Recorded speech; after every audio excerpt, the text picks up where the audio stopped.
বৈকুণ্ঠাদ্যে নাহি যে যে লীলার প্রচার, শ্রী ভগবান বলছেন শেষে লীলা করিব যাতে মোর চমৎকার। বৈকুণ্ঠ আদি মানে গোলক বৃন্দাবন, নৃত্য গোলক বৃন্দাবনে যে লীলার প্রচার নেই, আমি সেই লীলা এখানে প্রকট করব। সনাতন গোস্বামী পাদ বৃহৎ ভাগবতামৃতমেতে বলেছেন, দিব্যাতি দিব্যলোকেষু যদ লীলা গন্ধপি ন সম্ভবেত।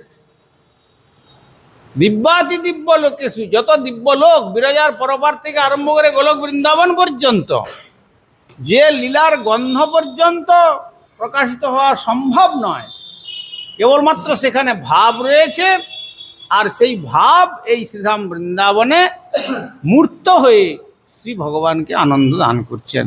তাই এই শ্রীধাম বৃন্দাবনের এত বিশেষ মহিমা।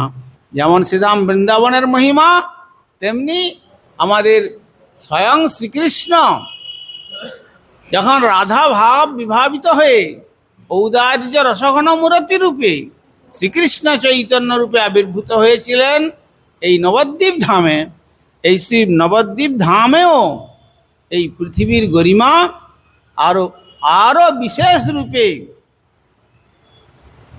প্রকাশিত হয়েছে।